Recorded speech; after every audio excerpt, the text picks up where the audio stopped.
नमस्कार, आप सभी का स्वागत है।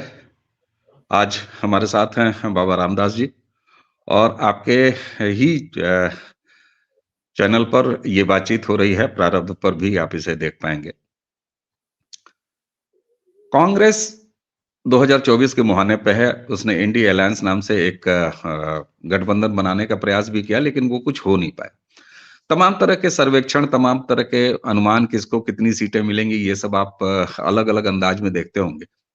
लेकिन बाबा रामदास जी के साथ हमने पिछले 2-3 चुनाव में और कई विधानसभा चुनाव में हम लोगों ने एक नया पैटर्न इसमें अनुमान का लगाना शुरू किया और ये कि कांग्रेस को कितनी सीटें मिलेंगी अगले 24 के चुनाव में, इसको राज्यवार एक-एक राज्य से दिल खोल के सीटें उसको देते हुए अभी की सीटों के मुकाबले जरा जोड़ा जाए और एक टैली बनाई जाए कि कांग्रेस को 2024 में कितनी सीटें मिलने जा रही हैं। बाबा जी, एक ये नया पैटर्न अनुमान का या एक तरह से कहिए कि आजकल तमाम तरीके के एग्जिट पोल और पता नहीं क्या-क्या ज़माना है। उसमें ये जो देसी हिसाब-किताब का तरीका है, उसमें ज़रा शुरुआत करते हैं और नीचे तक चलेंगे। हम जम्मू-कश्मीर से शुरू करेंगे, हर राज्यवार सीटें कितनी हैं, कितनी इनको मिल सकती हैं, दिल खोल के आप दे सकते हैं और कितनी इनको अभी तक मिलती रही हैं। तो शुरुआत किस राज्य से करेंगे सर? ऊपर से शुरू किया जाए? एक मिनट, इस बातचीत को आगे बढ़ाने से पहले मैं एक भूमिका बना दूं थोड़ी सी। सर, बात यह है कि हम एक चीज ये प्रिज्यूम करके चलेंगे कि इंडी अलायंस हो गया है और इनके जितने घटक दल हैं हम ये मान के चल रहे हैं, हालांकि उसकी आज की तारीख में -0 तो नहीं, -100% संभावना है कि कोई अलायंस तो होना दूर की बात है, कोई घटक दल, कोई रीजनल पार्टी इनको अपने यहाँ घुसने भी नहीं देगी। कुछ लोग होते हैं ना, जब जब कोई आ जाता है याचक, भिखारी, भिक्षुक, तो कुछ लोग होते हैं कि दरवाजे पे तो खड़ा होना दूर की, तू मोहल्ला में आए कैसे गई, मतलब गली में तुम कैसे हुँ। घुसे। हाँ, ठीक है, सही बात। हरे टिड्डों के साथ आजकल ये हो रहा है। हाँ, हाँ। तो इनसे सीट एडजस्टमेंट तो करना बहुत बड़ी बात है। कोई राजनीतिक दल हुँ, इनको अपनी गली में नहीं घुसने देगा। उसका सर एक बड़ा सिंपल सा लॉजिक है हुँ, कि देखिए, मैं थोड़ी सी अश्लील बातें जो है ना, चूंकि अश्लीलता लोगों को बड़ी जल्दी समझ में आती है, इसलिए मैं एक, जैसे मुझे ऐसा लगता है कि कांग्रेस जैसी पार्टी के साथ गठबंधन करके उसको सीटें देना, मतलब अपनी कोई बहुत खास चीज जो सिर्फ आपके लिए है, वोट बैंक जैसी पवित्र चीज है ना, उसको मैं कौमार्य से भी ज्यादा पवित्र मानता हूं, वोट बैंक। तो आप अपना कौमार्य जो है कांग्रेस के साथ शेयर कर दें, क्योंकि कौमार्य तो एक बार भंग हो गया तो वो तो हमेशा के लिए हो जाता है ना, इट इज हुँ, इरिपेयरेबल। तो सर, अब मान लीजिए हम यूपी की बात करते हैं कि मुसलमान पहले ही डोरे डाल रहे हैं कांग्रेस पे, और कांग्रेस मुसलमान पे, अखिलेश कर ले गठबंधन कि खुद है बैठा दें डोली में बैठा के, क्या हो तुम्हें तुम्हारे प्रेमी के घर पहुंचाया है, इतना हुँ, मूर्ख, हुँ, इतना ऐसा नहीं हुआ अखिलेश। तो सर हुँ, ये हुँ, देखिए, ये बहुत कठिन हुँ, परिस्थितियां हैं, पर इसके बावजूद हम ये मान के चलेंगे, प्रिज्यूम करेंगे कि चलिए सब कुछ सही है, ठीक है, तब क्या होगा। तो सर ऊपर से शुरू करते हैं। ठीक है। सबसे ऊपर स्टेट चलिए कश्मीर, जम्मू-कश्मीर से शुरू करते हैं। हाँ, ठीक बात है। उसमें तो हम वो यूनियन टेरिटरी और वो मिला के लद्दाख और वो सब मिला के 6 सीट है। हाँ, अब पिछली बार इनकी एक को नहीं थी, वहां इनका खाता नहीं खुला था। 3 हुँ, सीट नेशनल कॉन्फ्रेंस, 3 सीट भाजपा, ठीक बात। और इनका और पीडीपी का खाता नहीं खुला था। अब मान लीजिए गठबंधन हो भी गया इन तीनों का, पीडीपी नेशनल कॉन्फ्रेंस, हालांकि पीडीपी और गठबंधन नेशनल कॉन्फ्रेंस के साथ वही दिक्कत है कि अपनी स्पेस, अपना वोट बैंक हम नेशनल कॉन्फ्रेंस के साथ शेयर कर रहे हैं, तो वो कहते हैं बुढ़िया के मरले के डर ना होला, यमराज कहीं परच न जाए, रास्तवा न देख लें। तो सर, हाँ जी। अच्छा, यहाँ ये चूंकि अब आप ये फिनोमेना आपने गिनाया जम्मू कश्मीर से ही सीधे, कि अगर मान लीजिए इनका जो है अलायंस हो भी जा रहा है, तो जो क्षेत्रीय पार्टियां हैं मतलब वहां पे वो थोड़ा सा उनके अंदर इच रहेगी। तो यहाँ पर एक चीज बड़ी महत्वपूर्ण है इस 2024 के चुनाव में, तब जब मुसलमान कांग्रेस की तरफ जाता हुआ दिखाई दे रहा है या उसके साथ खड़ा होते हुए दिखाई दे रहा है, ऐसे में ये 5 राज्यों के चुनाव में साबित भी हुआ है तेलंगाना में कि एक क्षेत्रीय पार्टी की बर्बादी की जमीन पर कांग्रेस ने अपने सफलता की कहानी लिखी है। तो ये एक फैक्टर रहेगा 2024 में लगभग सारे प्रदेश में, यानी पूरे देश में कांग्रेस के खिलाफ, कि क्षेत्रीय दल उनको ये पता लग गया है कि कांग्रेस के साथ अगर रहे तो कांग्रेस हमको खा रही है, बीजेपी को कोई नुकसान नहीं पहुंचा पा रही है। ये कॉमन रखना पड़ेगा। जी, आप अपनी बात। तो सर ऐसे में, अच्छा चलिए इन तमाम बातों को दरकिनार करते हैं, तो सर अगर इंडिया अलायंस हो गया तो 3 पार्टियां हैं, 6 सीट है, सब तीनों को 2-2 सीट मिल जाएगी, है ना? तो सर सही से देखा जाए तो कांग्रेस इस वक्त एक भी सीट J&K में जीतने की पोजीशन में नहीं है, पर फिर भी चूंकि, अच्छा इस आज के इस बातचीत का जो मूल भावना है, टैगलाइन क्या है कि हमको सीटें लुटानी है, देनी नहीं है सर, लुटानी है। ठीक है। तो सर कितनों लुटाऊंगा मैं, तो मैं हालांकि 0 देना चाहिए, पर फिर भी 1 देंगे। अच्छा, तो लड़ेगी कितने पे, ये भी तो महत्वपूर्ण बात होती है कि अगर गठबंधन में हो तो कांग्रेस को लड़ने के लिए सीट कैसे मिलेगी? 2 से अधिक मिल ही नहीं सकती। तो 2 पे 1, इसका मतलब तो मतलब 100% रिजल्ट दिया। भाई जम्मू कश्मीर में 3 पार्टियां हैं, भाजपा को छोड़ के इंडिया अलायंस में 6 सीट है, तो 2-2 मान लीजिए लड़ लेंगी। तो 2 में अगर 1 दे रहे हैं, आपने बहुत दिया, बहुत खुले दिल से आपने पहले ही अनुमान में जो है लुटा दिया सीट। तो ठीक है। हिंदू बहुल, भाई पीडीपी और एनसी इनको हिंदू बहुल एरिया में सीट देना चाहेंगी, तो 1 सीट जम्मू दे देंगी, 1 उधमपुर दे देंगी, ये तो है ही है उसमें, हिंदू बहुल एरिया में 2 सीट है, जम्मू उधमपुर, मान लीजिए वो दोनों लड़ जाती हैं, तो दोनों जगह बीजेपी इनको पटखनी दे देगी। ठीक है। हालांकि इनकी 0 आएगी, फिर भी हम चूंकि लुटाने बैठे हैं आज, तो 1 सीट फिर भी हम इनको देंगे। चलिए, कांग्रेस के खाते में 1 सीट आ गई जम्मू कश्मीर से। अब चलते हैं जरा पंजाब। पंजाब में कुल 13 सीट है ना? 13 सीट है। पिछली बार इनकी 8 थी, और भगवंत मान पिछले 1 हफ्ते से ताल ठोक रहे हैं कि 13 लड़ेंगे, घुसने नहीं देंगे, बात नहीं करेंगे, नाम भी नहीं लूंगा, इंडिया अलायंस होना नहीं है। तो हम ये मान के चलते हैं कि ये दोनों पार्टियां अलग अलग लड़ेंगी। अगर अलायंस हो भी गया, अगर मान लीजिए हो भी गया, तो इनको 5 सीट मिलेगी लड़ने के लिए। 8 पे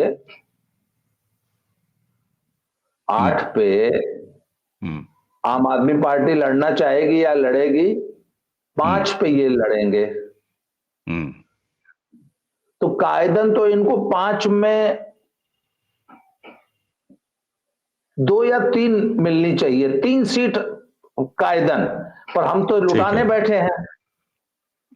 और नहीं, अलायंस में भी है ना? नहीं, आपके साथ अलायंस भी मान के चल रहे हैं, तो चलिए, एकदम बहुत ज्यादा हो गया एडवांटेज इनके साथ। तब 5 सीट इनको दिया था। अच्छा, मैं तो 5 दे दूंगा, क्योंकि मुझे घर नहीं लेके जानी ना सीट। वो ठीक है। ये बताइए, एक सवाल ये उठता है कि अभी 15 में से 8 सीट तो इनके पास पहले ही है, तो क्या कांग्रेस मतलब जहां उसकी 8 13 में 8 हाँ सॉरी, 13 में 8 इनके पास पहले ही है, तो 8 सीट 8 सांसद रखने वाली कांग्रेस जो है पंजाब में जाके 5 सीट पे मान जाएगी ना। 8 तो पहले ही है, वो 5 पे क्यों मानेगी? सर वो गुड ओल्ड डेज में जब अच्छे दिन थे, सुनहरे दिन थे, तब उस जमाने में 2019 में 8 सीट थी ना। अब तो इस वक्त तो वो यहाँ पे आम आदमी पार्टी की तूती बोल रही है, लहर है, हैं? और इनके पास बहुत जबरदस्त लीडरशिप क्राइसिस है कांग्रेस के पास, और वोट बैंक इनका छिटका हुआ है, सिख इनसे नाराज है, तो वो सारे फैक्टर्स मिला के फिर भी हम इनको सर 5 सीट दे देंगे। वैसे सही से मुझसे अगर पूछेंगे आप तो इनकी आएगी 3 या 4 सीट। 3-4 सीट आ जाएगी इनकी। और देखिए एक चीज का भाई, एक बेनिफिट ऑफ डाउट एक जरूर रहेगा कि भैया अभी 5 महीना है ना चुनाव में, और पंजाब जैसे स्टेट में अभी बहुत कुछ होना बाकी है। आज कल ही वो एक किसान, संयुक्त किसान मोर्चा के जो है अध्यक्ष हैं सरदार जी, उनका कल एक आई है कॉल कि 18 जनवरी से चंडीगढ़ का घेराव फिर से करेंगे, और पूरा लंबा मोर्चा साल भर बैठने वाला उन्होंने आह्वान कर दिया है कि 1 साल अब फिर चंडीगढ़ घेरना है जनवरी में। तो वो जो भी घेर-घार हो रही है वो लोकसभा चुनाव के मद्देनजर ही हो रही है। तो अभी there is a lot of churning due in Punjab, बहुत कुछ अभी होना बाकी है पंजाब में। ठीक है, ठीक है। अच्छा, हालांकि हम कांग्रेस की सीटें जोड़ने बैठे हैं, लेकिन मान लीजिए इंडिया अलायंस हो जा रहा है और 5 सीट पे लड़ रही है, वहां पे पंजाब में 5 की 5 आप इनको दे रहे हैं। 13 में से बाकी सीटों पर तो आप लड़ेगी, आपको कितनी सीटें निकालना है? ऐसे ही, हालांकि ये बातचीत का हिस्सा नहीं है, ऐसे ही मैं पूछ दे रहा हूँ कि आखिर 5 तो कांग्रेस ले जाएगी पंजाब में, और आप कितनी ले जाएगी? 4-5 आप भी ले जाएगी सर। 4-5 आप भी ले जाएगी, मतलब वैसे तो वैसे आपके कांग्रेस के हिस्से आती है 3 सीट। जो रियलिस्टिक फिगर है वो 3 सीट का है। जैसे जेएनके में रियलिस्टिक फिगर 0 है, हमने 1 दिया है। ठीक है। तो मैं ना एक रियलिस्टिक फिगर भी लिखूंगा और एक लुटाने वाला भी लिखूंगा। तो रियलिस्टिक 0 है, लुटाने वाला 1 है। तो पंजाब में रियलिस्टिक 3 है, पर मैं फिर भी इनको 5 दूंगा। ठीक बात, ठीक बात। अगला स्टेट अगर लेते हैं तो हिमाचल लेते हैं, जहां विधानसभा में कांग्रेस जीती है और इस समय कांग्रेस की सरकार है। तो जरा उसको आप कांग्रेस की सरकार वाले स्टेट के रूप में देखिए। अभी की जो हालत है उसमें कुल 4 मतलब हिमाचल की सीट है, उसमें से 1 इनके पास है। तो हिमाचल में क्या कितनी सीटें और लुटाएंगे आप इनको, कांग्रेस को? नहीं, सरकार है। सच्चाई यह है कि एक तो हिमाचल में बाइपोलर चुनाव होता है। वहां कोई इंडिया अलायंस में कोई घटक दल है या नहीं है, सिर्फ भाजपा और कांग्रेस की सीधे सीधे लड़ाई है। और हिमाचल जो है वो एन ब्लॉक, लोकसभा में एन ब्लॉक मोदी के लिए वोट करता आया है, करेगा। वो 1 सीट जो जीत गई थे, ये वो उपचुनाव था, वो उपचुनाव में जीती हुई सीट है, और वो भी सहानुभूति लहर पे थी, क्योंकि राजा वीरभद्र सिंह जी का देहांत हुआ था, तो उनकी विधवा पत्नी रानी साहिबा चुकी थी। तो अच्छा, ऐसे में भाजपा कोई बहुत ज्यादा ना, जब इस टाइप का चुनाव होता है आपको मालूम है, और सहानुभूति वाला चुनाव था, और एक विडो है वो, तो एक तरह से वो फ्रेंडली मैच हुआ था। मैं, क्योंकि जिस वक्त ये मैच हुआ है उस वक्त मैं उन दिनों में मनाली में ही था। तो और आपको मालूम है कि उपचुनाव में भाजपा कभी भी बहुत अच्छा परफॉर्म नहीं करती, क्योंकि जो वोटर होता है वो सीरियसली नहीं लेता। ज्यादातर उसका वोटर सीरियसली नहीं लेता। एक पार्टी के रूप में तो भाजपा लगी रहती है, लेकिन ये बहुत आपने महत्वपूर्ण बात कही, और मैं याद दिलाऊंगा कि गोरखपुर लोकसभा संसदीय क्षेत्र पर एक बार जो है वो मुख्यमंत्री आदित्यनाथ जी के सीएम बन जाने के बाद जो है वो जब लोकसभा का उपचुनाव हुआ तो उस उपचुनाव में गजब हुआ। सपा ने, हालांकि बाद में वो चले आए, जो है इनके संजय निषाद के बेटे, वो चले आए भाजपा में। तो ये एक रिकॉर्ड रहा है। और पता नहीं, मुझे लगता है पार्टी तो ठीक ठाक लड़ती है, लेकिन उसका मतदाता जो है वो उदासीन हो जाता है, मुझे लगता है। तो ये एक बात मुझे सही है। याद तो यहाँ है, इसका मतलब है हिमाचल में 0 दे रहे हैं फिर। नहीं वो लुटाने बैठे हैं ना, तो एक तो देवा करेंगे, तो अच्छा, ये एक खाली देंगे। हाथ नहीं भेजना है। अरे सर, हमारे दरवाजे कोई आया है और मुझे ही देना, पब्लिक देखिए ये सीटें मैं लुटा रहा हूँ। हाँ, हाँ। आपकी जेब से नहीं जानी है। मैं पब्लिक को, मैं किसी पब्लिक वोट देने के लिए थोड़ी कह रहा हूँ कि कोई नाराज ठीक हो है। जाएगा। है हाँ, हाँ। मेरा चैनल है, मेरी हुँ, बपौती है, हमारी मर्जी, हम हुँ, देव, हम हुँ, हुँ। के उखाड़ ले हमारे, नहीं, हम एक देव। चीज़ तो है। नहीं तो अगर मान लीजिए अभी तो आप खाली सीट का नंबर बता रहे हैं, लेकिन अगर बात लोकसभा तक पहुँच जाएगी और जो लोकसभा आप जो है कांग्रेस को खुले दिल अपने बपौती मान के जो दे रहे हैं, तो फिर सोचिए अगर आप गोरखपुर जो है उठा के दे दें या लखनऊ की सीट उठा के दे देंगे कांग्रेस को, तो मैं छोड़ूँगा क्या नहीं आपको? नहीं, तो ये हमको हमको अपने चैनल पे कल को अपने दर्शकों को मूवी तो दिखाना है। I am accountable sir. ठीक है, ठीक है, तो ठीक है। तो कल को बोलेंगे अच्छा कहा ये बताइए, हो। अच्छा, अच्छा अब तक क्या हो गई? आपने एक दिया वहाँ हिमाचल में जेके एक में। सीट देंगे, हिमाचल में एक सीट देंगे, वैसे आनी 0 है। आने 0, चलिए टोटल बताइए तो हरियाणा चले। अभी तक कितना दे दिए आप? अब तक सर 5 पंजाब में दे दिए, एक जेएनके में दे दिए, एक हिमाचल में दे दिए। 7, 7 हो गई। तो रियलिस्टिक है 3, हमने दे दिया 7। 4 सीट एक्स्ट्रा आप दे दिए। हाँ 4 सीट एक्स्ट्रा दिए हैं। अच्छा, चलिए फिर एक प्रदेश में चलते हैं जहाँ जो इसमें है। अब आप इसमें एक बहुत बड़ा सेटबैक है कांग्रेस को। हम्म, हम्म, 2019 के चुनाव में बिल्ली के भाग से छींका टूट गया था और 3 स्टेटों में सीटें बरस पड़ी थी। इस बार वो तीनों स्टेट सूखे जा रहे हैं कांग्रेस के लिए। रियलिस्टिक, पंजाब से 8 सीट आ गई थी, तमिलनाडु से 8 मिल गई थी और केरल से 15 मिल गई थी। बाकी तो सब 1-0 1-0 1-0 था।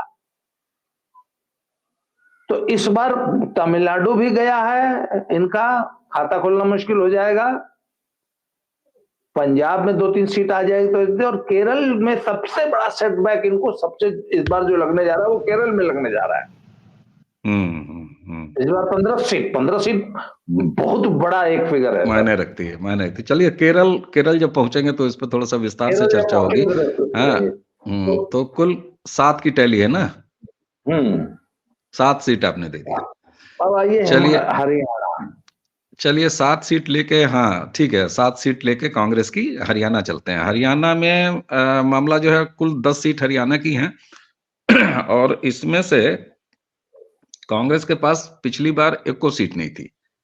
नहीं, हरियाणा कई रूप में, राजनीतिक रूप में बोलता बहुत ज्यादा है, करके कितना दिखाता है ये भी अलग बात है। तो हरियाणा में क्या बदली हुई सिचुएशन कुछ लग रही है? कांग्रेस का क्या रहेगा? हरियाणा में एंटी बीजेपी वोट को बड़ा सेटबैक लगा है इन 3 राज्यों के चुनाव में।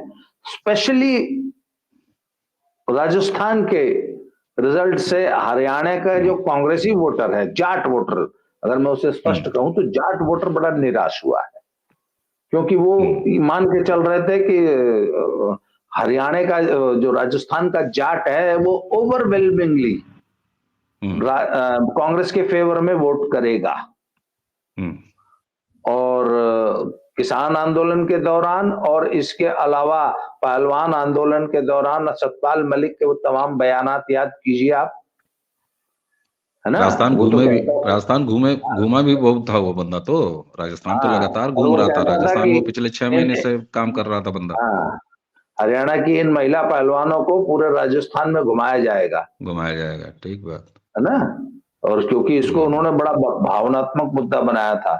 इसके बावजूद जो रिजल्ट बता रहे हैं सर कि बड़ा निराशाजनक, स्पेशली जाट वोट, क्योंकि हनुमान बेनीवाल बड़ी मुश्किल से अपनी एक सीट निकाल पाए हैं खींवसर की। और उसमें भी 20-22 चरण की काउंटिंग में आधे से ज्यादा में तो वो पीछे रहे हैं, पीछे रहे हैं। मैंने वो 2200 चरण उनके देखे हैं इलेक्शन कमीशन की, और बड़ी मुश्किल से अपनी सीट निकाल पाए हैं, और जबकि वो दम तो इस बार भर रहे थे कि वो 20 सीट जीतेंगे। तो एकमात्र एक सीट आई है, बाकी सब में जो है उनकी बहुत बुरी परफॉर्मेंस रही है। तो इसका हरियाणा के जाट मतदाता पे बड़ा डिमोरलाइजिंग इफेक्ट पड़ा है। अच्छा, और हरियाणा की जो सर राजनीति है वो सरेआम जाट वर्सेस 35 जात, 35 जातियों का जो एक समूह है वो बीजेपी के, तो बीजेपी का मोराल अप हुआ है। ठीक ठीक। अच्छा, दूसरी बात है कि खट्टर साहब एक मूड बना के बैठे हुए हैं कि लोकसभा और विधानसभा के चुनाव एक साथ कराएंगे। अच्छा जी, ये फिर इंटरेस्टिंग हो जाएगा। मतलब एक चीज यहाँ पर एक चीज जरा सा एंगल मैं रख रहा हूँ, क्योंकि एक चीज पैटर्न देखा गया है कि विधानसभा के चुनाव के रिजल्ट कुछ भी रहे हों 2014 के बाद, लेकिन लोकसभा का जब चुनाव होता है तो उसको मोदी का चुनाव मान लिया जाता है, और जो वोटर होता है वो भी अलग अलग पैटर्न से वोट करता है। विधानसभा में वो कुछ और वोट कराता है, वो अलग बात है, लेकिन लोकसभा में जाके फिर वो मोदी के लिए वोट कर देता है। तो ऐसे में जो खट्टर जी की सरकार के लिए एंटी इनकम्बेंसी हरियाणा में अगर है और साथ में लोकसभा के चुनाव को उन्होंने करा दिया, तो ये खट्टर जी के लिए फायदा मुझे दिख रहा है। मैं सही हूं या उनको नुकसान हो जाएगा मोदी को, यानी लोकसभा चुनाव पे इसका कोई नेगेटिव असर आ जाएगा? मुझे तो लग रहा है कैपिटलाइज हो जाएगा मोदी लहर में, कहीं खट्टर जी भी न खींच के चले आए। सर सबसे पहले तो मध्य प्रदेश के दल ने ना एंटी इनकम्बेंसी वाली थ्योरी को थोड़ा कमजोर किया है, और अगर गवर्नमेंट ने अच्छा परफॉर्म किया है और भ्रष्टाचार के आरोप नहीं है तो एंटी इनकम्बेंसी को प्रो इनकम्बेंसी में भी बदल लेते हैं लोग। अरे भाई, यूपी में भी तो एंटी इनकम्बेंसी थी, प्रो हो गई। एमपी में तो 18 साल की एंटी इनकम्बेंसी थी सर। गुजरात में भी पिछला चुनाव बड़ी मुश्किल से मोदी ने जो पूरा जोर लगा दिया था तब जीते थे, और इस बार तो एकदम ऐतिहासिक बहुमत आ गया, तो इस बार एंटी इनकम्बेंसी नहीं थी सर। गुणागणित भी तो बहुत चीज होती है, और उत्तर प्रदेश में एंटी इनकम्बेंसी थी, इसके बावजूद जो 125 सीट अखिलेश जी और उनका गठबंधन ले गया, तो उसमें बहुत बड़ा रोल सर जयंत और प्रियंका चच्चा का है। क्यों? तो सर ये जो इलेक्टोरल केमिस्ट्री जो है ना, तो केमिस्ट्री सर खट्टर के फेवर में जाएगी। अच्छा, दूसरी चीज है, जितना ज्यादा जाट पोलराइज होगा हुड्डा के पीछे, 35 जात उतनी ज्यादा पोलराइज होगी खट्टर के पीछे, प्लस मोदी फैक्टर। अच्छा, ये हरियाणा में मोदी फैक्टर सीधे सीधे 10% प्लस करता है, 10-14% बल्कि। जी, इसका मतलब है कि आपका माइक ज्यादा आवाज कर रहा है, वो एक इको आ रही है जो अच्छा, मुझे लग रहा है स्पीकर ज्यादा तेज आपने ऑन कर दिया है अचानक, तो मेरी आवाज मुझे ही सुनाई दे रही थी और दर्शकों तक इको आ रहा था, अब नहीं आ रहा। तो एक काउंटर पोलराइजेशन की बात तो हमेशा होगी, और आपने जब कहा कि वहां जाट बनाम बाकी 35-36 जातियां हैं, तो फिर ये काउंटर पोलराइजेशन तो आएगा। तो कुल मिला के एंटी इनकम्बेंसी भी मिटने के चांसेस दिख रहे हैं। दूसरा, आपने कहा कि राजस्थान और एमपी और छत्तीसगढ़ के नतीजों से थोड़ा डिमोरलाइज हुआ है एनडीए विरोध का जो वोट है, यानी भाजपा विरोध का जो वोट है। तो ऐसी स्थिति में अगर बात की जाए 10 सीटों पर कितनी सीटें आप दे रहे हैं, क्योंकि अभी तो एक को नहीं है कांग्रेस के पास, यहाँ कितनी लुटाएंगे? सर मैंने अपने वहां तो 5 सीट दे रखी है। वैसे फैक्ट ये है कि खाता नहीं खोलना है, सुन लीजिए, एक रोहतक की सीट अगर कांग्रेस बहुत हिम्मत करेगी तो रोहतक की एक सीट निकाल सकती है,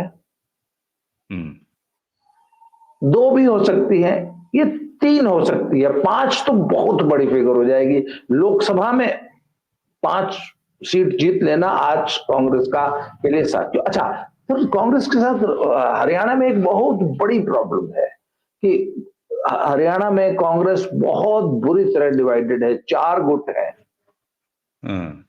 तो मतलब हुड्डा साहब अलग है, सुरजेवाला अलग है, शैलजा जी अलग हैं, एक वो बंसीलाल की बेटी किरण है शायद, वो अलग है। ये 4 तो मेजर है। जा एक तीसरी एक और बहुत बड़ी समस्या है, आपने ध्यान दिया होगा कि इन 3 राज्यों में बसपा बहुत अच्छा चुनाव लड़ी है। हाँ, ये मैं आपको कहने वाला था। और एक चीज इसी में और जोड़ूंगा, आरएलडी राजस्थान में ठीक ठाक लड़ी है, और उसके जहां तक मुझे लग रहा है कि 4 विधायक जीते भी हैं आरएलडी के। एक अच्छा, एक जीता है, लेकिन अच्छी एक 4-5 जौनपुर सीटों पे। जीता है। अच्छा, लेकिन 4-5 सीटों पे उनकी अच्छी प्रेजेंस रही है आरएलडी की। आरएलडी की स्थिति हरियाणा में क्या है? देखिए, आरएलडी हरियाणा में लड़ेगी नहीं, और आरएलडी से ज्यादा बड़ा एक फैक्टर है चंद्रशेखर रावण का। राजस्थान में चंद्रशेखर रावण बहुत अच्छा लड़ा है, और लगभग 20 सीटें ऐसी थी जहां उसने एक सीट पे तो शायद 30-40 हजार वोट भी लिया है, और कुछ सीटों पे 5,000, 10,000, 20,000 तक वोट लिया है चंद्रशेखर रावण। इसके अलावा बसपा ने बहुत अच्छा वोट लिया है, और ये दोनों पार्टियां बहुत कायदे से ताल ठोकती हैं हरियाणा के चुनाव में। हालांकि पिछले चुनाव में बहुत अच्छा नहीं था, इस बार उनमें कुछ नया एक मैं उत्साह देख रहा हूं, क्योंकि मैं बता रहा हूं ना कि ये जो 3 राज्यों का जो चुनाव हुआ है ना, छत्तीसगढ़, मध्य प्रदेश और राजस्थान का, ये इट इज मतलब ये बहुत बड़ा एक मॉरल बूस्टर है भाजपा के लिए और अन्य दलों के लिए, और कांग्रेस के लिए एक बहुत बड़ा डिमोरलाइजिंग फैक्टर बन डेमोरलाइज चुका है। फैक्टर है, बिल्कुल ठीक बात है। और हिंदी पट्टी से तो वो खुद सरेंडर करते हुए नजर आ रहे हैं, जिस तरीके से उन्होंने साउथ वर्सेस नॉर्थ करने की कोशिश की। और राहुल कई बार जो है खुद बड़ा बेहुदा टाइप का कमेंट कर चुके हैं कि साउथ के लोग ज्यादा समझदार होते हैं, इसका मतलब वो नॉर्थ के लोग जो है बकलोल होते हैं। तो कांग्रेस के अंदर ये फ्रस्ट्रेशन तो साफ दिखाई दे रहा है। ऐसे में भी आप 5 सीट देना चाहेंगे अब? चलिए, अगर हरियाणा की नहीं, टैली कितनी? मैक्सिमम 3, वैसे रियलिस्टिक फिगर मैक्सिमम 2 3। होगी, 2। ठीक ठीक ठीक। पर मैं मान लीजिए चूंकि लुटाने बैठे हैं तो 3 दे देते हैं। 3 दे देते हैं, चलिए। अगर 2 है हाँ, पर मैं 3 दे देता हूं। चलिए ठीक है। अच्छा, एक चीज यहाँ पे कह दूं, करीब हम लोग अब आधे घंटे की बातचीत कर चुके हैं। तो स्टेट और भी हैं, और हम चूंकि बिल्कुल राज्यवार जो है वो सीट देते हुए चल रहे हैं, और इसके पीछे एक ऑथेंटिक जो हमारा लॉजिक है, जो एक्चुअल है वो भी, और जो एक हम खुले दिल से दे रहे हैं ताकि कांग्रेस को कोई शिकायत ना हो, और हमारा अनुमान, यहाँ एक स्मार्टनेस भी छुपी है दर्शकों, कि हमारा अनुमान गलत ना हो, कि हम एक्चुअल तो इतना बता रहे हैं, और जो खुले दिल से दे रहे हैं इतनी, तो उसके बीच में कहीं फिगर सही हो जाए तो हम लोगों का तुक्का जो है वो भी पॉलिटिकल तुक्का भी 2024 का वो ठीक हो जाएगा। तो एक बड़ा स्टेट और लेते हैं बाबा जी, है ना? और इसको बाकी चर्चा हम एक और दूसरे एपिसोड में, हालांकि हम हाँ, रिकॉर्ड इसी के साथ करेंगे अभी, लेकिन ये हाँ। आपको दूसरे एपिसोड में सुनने को मिलेगा।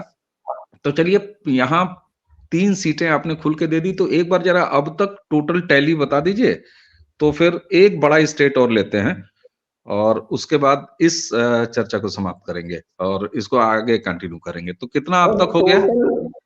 लुटा दी अगर जब हमने सीटें, तो टोटल हो गई अब तक कांग्रेस के पास 10 10। लुटाने में। ठीक है। तो जम्मू और कश्मीर, पंजाब, हिमाचल और हरियाणा, यहाँ कुल मिला के आपने कांग्रेस को दे दिया है 10। अब बाबा जी चलते हैं, एक बड़ा स्टेट लेते हैं, बड़ा इंटरेस्टिंग रहेगा और इसी के साथ कुल 32 हैं, कुल 32 में से 32 में 10 आपने 10 दिया दे है। दिए। बहुत लुटाया आपने, बहुत लुटाया। बड़ी अच्छी शुरुआत 32 आपने में कराई 10 है। दे दिया है। नहीं तो नहीं बड़ी नहीं, अच्छी। और उसमें एक बात है ना, 10 इसलिए मिल गई क्योंकि हरियाणा और पंजाब तो दो बड़े स्ट्रांग होल्ड है भाई। तो चलिए पंजाब और हरियाणा कांग्रेस की स्ट्रांग होल्ड मानता हूं मैं, जहां कांग्रेस आज भी जिंदा है। जिंदा है। क्योंकि नॉर्थ अब में कम हम से कम। जहां बढ़ेंगे ना, वहां तो कांग्रेस मर चुकी है। ऐसे चलिए ऐसे ना, स्टेट आने वाले हैं। चलिए ले चल रहा हूं ना। अब ये इस एपिसोड का आखिरी स्टेट उठाते हैं, उत्तर प्रदेश। ये इंटरेस्टिंग है। 80 सीट वाला उत्तर प्रदेश, 25 करोड़ आबादी वाला उत्तर प्रदेश, दूसरे टर्म में योगी आदित्यनाथ, यानी डबल इंजन की सरकार। यहाँ सपा भी है, यहाँ बसपा भी है, यहाँ आरएलडी भी है, यहाँ भारतीय जनता पार्टी भी है, यहाँ सोहेलदेव बसपा भी है, सोहेलदेव पार्टी भी है, यहाँ ओम प्रकाश राजभर भी हैं, तो यहाँ संजय निषाद भी हैं। मतलब पूरे भारत का अगर पैन इंडिया कोई नजारा देखने को मिलेगा तो स्टेट है उत्तर प्रदेश। उत्तर प्रदेश में क्या हाल कर रहे हैं आप कांग्रेस का, ये मैं तब कह रहा हूं कि जब उत्तर प्रदेश में खुद मुख्यमंत्री और उत्तर प्रदेश भाजपा ये मान के और नारा दे के चल रही है कि 80 में 80 इस बार भाजपा क्लेम कर रही है। तो ऐसे में आपके सामने चुनौती है कि आप कितना बड़ा दिल करेंगे और कांग्रेस को यहां कितनी सीटें दे रहे हैं। आप चाहें तो इसको ना वो जो है वो पूर्वी उत्तर प्रदेश और मध्य उत्तर प्रदेश और बुंदेलखंड और ये ऐसे करके भी बतिया सकते हैं। कोई मतलब नहीं है सर। राहुल बाबा के लिए सबसे बुरी खबर आई है केरल वायनाड से। और मैं उसका जिक्र वो सब बोल दिए है कि पिछली बार लड़ा दिए थे तुमको, अब की बार खाली करो तुम। अब तुम जाओ उधर, उधर कहीं देखो, अब वायनाड खाली करो तुम। सीपीएम ने बोल दिया है जी। मैं दर्शकों को ये बता दूं, बहुत सारे दर्शकों को ये आपकी बात का संदर्भ हो सकता है जानकारी में न हो। दरअसल दर्शकों हुआ ये है कि केरल में सीपीएम ने राहुल गांधी जी को एक सुझाव दिया है। उन्होंने कहा कि देखिए ऐसा है कि यहाँ हम अकेले काफी हैं भाजपा को मात देने के लिए। आपकी जरूरत केरल में नहीं है, आप वायनाड से मत लड़िए, आपकी सबसे ज्यादा जरूरत उत्तर प्रदेश में है, तो आप जाइए उत्तर प्रदेश से लड़िए। तो कुल मिला के उनको सीपीएम ने भगाना मतलब कहा है कि भैया यहाँ से टलो। तो जी, अच्छा, अखिलेश ने बोल दिया है कि दो सीट। चूंकि नहीं नहीं नहीं, अखिलेश ने बोला है कि चूंकि भाजपा को हराना है, मोदी को भगाना है, और ये काम उत्तर प्रदेश में सिर्फ हम ही कर सकते हैं, और तुम बड़ा दिल दिखाते हुए इधर दिखाई मत देना। नहीं, 2 सीट दिया है, 2 सीट दिया है, नहीं, 2 2 सीट सीट दिया ऑफर है, किया है। और वो भी 2 सीट के लिए बोला है सर, बोला है कि देखा अगर हम चाहेंगे तभी इस 2 सीट पे भी लड़ने लायक तुम तब बनते हो जब हम अपना कैंडिडेट न उतारे। पर सर कैंडिडेट तो इन्होंने, आपको याद होगा, कैंडिडेट तो इन्होंने अमेठी रायबरेली तो बहुत पहले उतारना बंद कर दिया था। बिल्कुल यही बात है। जब वो 2 सीट देने की बात कर रहे हैं तो चाहे इंडी गठबंधन हो और चाहे ना हो, वो तो सपा हमेशा से रायबरेली और अमेठी नहीं लड़ती है, छोड़ देती है। तो इसमें नई कौन सी बात है। मतलब कुल मिला के उसने सपा ने कहा है कि तुमको कुछ न देंगे, यही है।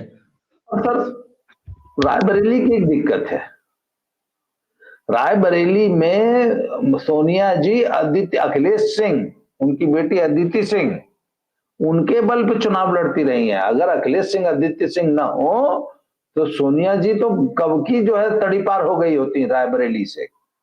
युवराज तो हो ही चुके हैं अमेठी से, और वहां पे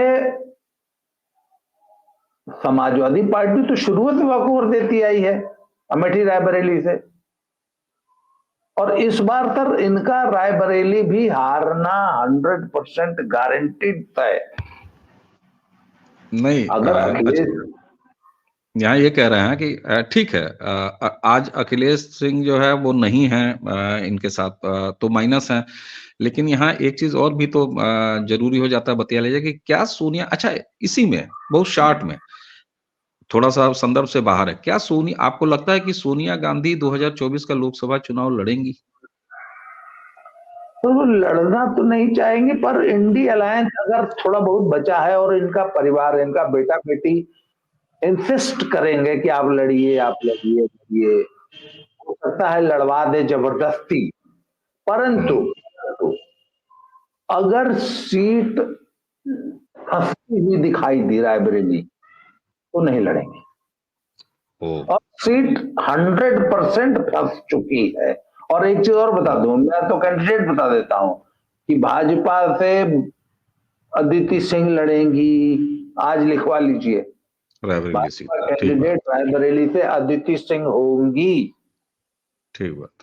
अच्छा, एक चीज और, हम यहाँ पर केवल रायबरेली पर्टिकुलरली और अमेठी, इन दो सीट पे इसलिए बात कर रहे हैं क्योंकि हमारी कुल चर्चा इस बात पर केंद्रित है कि कांग्रेस को कितनी ज्यादा से ज्यादा सीट हम 2024 के लोकसभा में दे रहे हैं।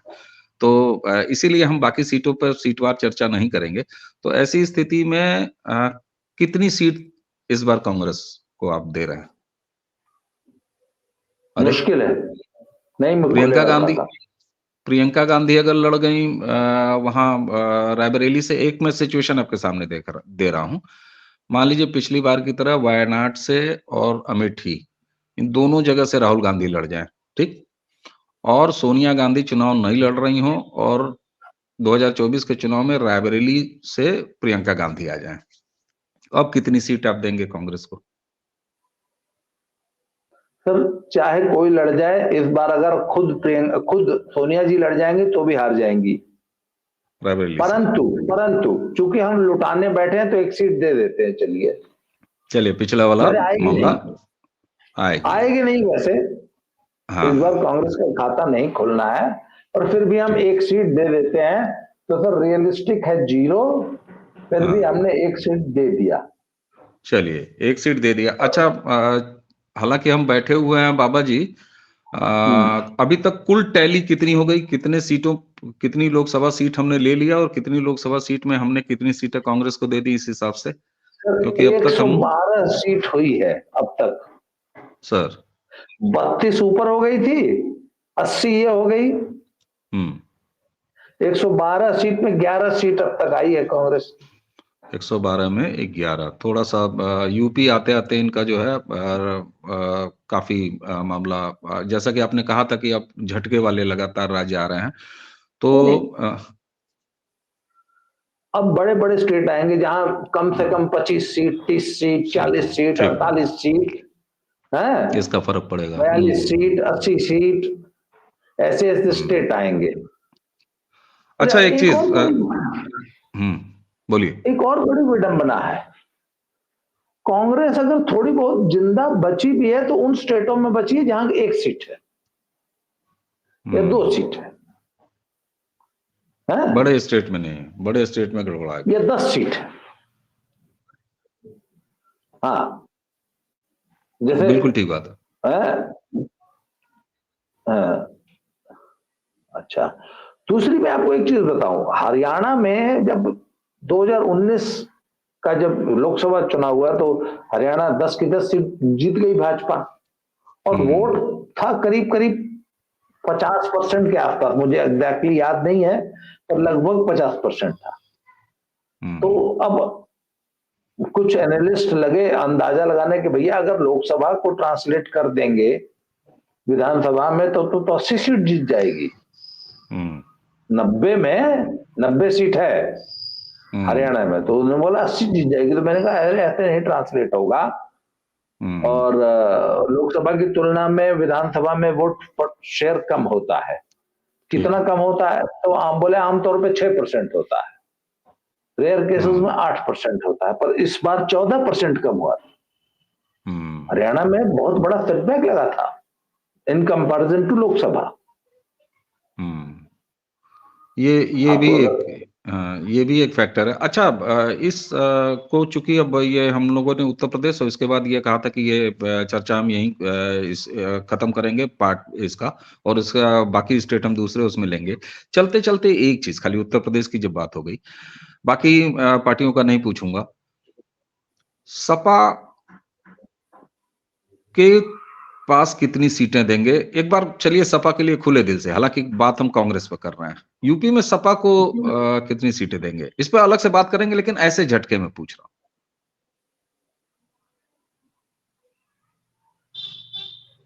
2 या 3।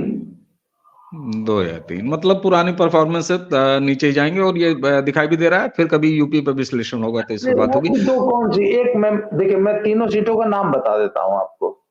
एक मैनपुरी, हाँ, आजमगढ़ और गाजीपुर। आजमगढ़ को फिर आप जोड़ रहे हैं? निरहुआ के हाँ, वहां जम जाने के बाद भी अगर आप जोड़ रहे हैं सपा के लिए? देखिए, उपचुनाव एक अलग चीज होती है, परंतु यदि सपा बसपा से गुड्डू जमाली लड़ा, अगर आजमगढ़ में बसपा से गुड्डू जमाली अगर लड़े, तब तो चांस रहेगा दिनेश लाल यादव निरहुआ का। समझ गए। लेकिन एक चीज और भी ना, एक चीज और भी, ये भी निर्भर करेगा आजमगढ़ में कि वहां से लड़ता कौन है। अब भाई अगर खुद अखिलेश यादव लड़ गए हैं तो थोड़ी स्थिति पलट जाएगी, ये बात मैं मान सकता हूं। तो चलिए 3 सीट आप लुटा रहे हैं। चलिए बाबा जी, अब तक एक बार लास्ट टैली बता दीजिए, कुल कितनी सीटों में आपने 12 सीट दे दी है कांग्रेस को? 12 की 11, जहां तक अगर गलत भूल नहीं रहा हूं मैं। अब तक मान लीजिए कि 133 सीट है, 32 नहीं, 133। क्यों? क्योंकि 80 यूपी, 10 हरियाणा, 90, 494 हिमाचल और 397, 10, 107 और 5, 7, 5, 7, 6, 13, 113 सीट हुई। J&K 6 including Leh Ladakh, Punjab 13, Himachal 4, Haryana 10, UP 80। 113 हुई। 113 हुई। उस 113 में सर 5, 1, 6, 3, 9, 1, 10, 11 सीट। 11 सीट दे रहे हैं। चलिए 113 में 11 सीट के साथ कांग्रेस की इस टैली के साथ आज की ये बातचीत, इस एपिसोड को अभी खत्म करते हैं। कुल हमने जो है वो जब, हाँ बताइए। 11 सीट लुटाई है, लुटाई है। एक्चुअल रियलिस्टिक फिगर जो है वो तो है 5 सीट है। 5 सीट। तो चलिए अब 5 और 11, तो ठीक है, हम लोगों के लिए आसानी हो गई ना कि 5 और 11 अंतिम नतीजे जब 2024 के आएंगे तो 5 से लेके 11 सीट के बीच में कुछ भी मिलेगा तो हम लोगों का तुक्का बिल्कुल सही रहेगा। आकलन हम लोग का सही रहेगा।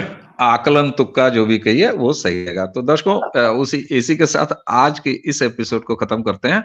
और प्रदेश तक हम ऊपर से नक्शा जैसे आप देखते हैं तो वैसे सरकते हुए नीचे आ रहे हैं। अब अगले स्टेट्स पर चलेंगे और फिर इसी तरह बात करेंगे। अंदाजा लगाएंगे कि 2024 के लोकसभा चुनाव में कांग्रेस के पास कितनी सीटें आ रही हैं। ऐसा विश्लेषण भी अनूठा आप देख रहे होंगे, अलग अलग तरीके का विश्लेषण लोग करते हैं, लेकिन हमारा अंदाज ये है, हम लोग आपस में पिछले 3-4 चुनाव से 5 चुनाव से ये बात कर रहे हैं, लोकसभा विधानसभा मिला के आज आपके साथ बात कर रहे हैं। फर्क सिर्फ इतना है, तो इसको जारी रखेंगे आगे के एपिसोड में भी। तब तक के लिए आज्ञा दीजिए। बाबा जी, आपको बहुत बहुत धन्यवाद, और आप ही के दरवाजे पर धन्यवाद। खैर प्रारब्ध पर भी आपका बहुत बहुत धन्यवाद।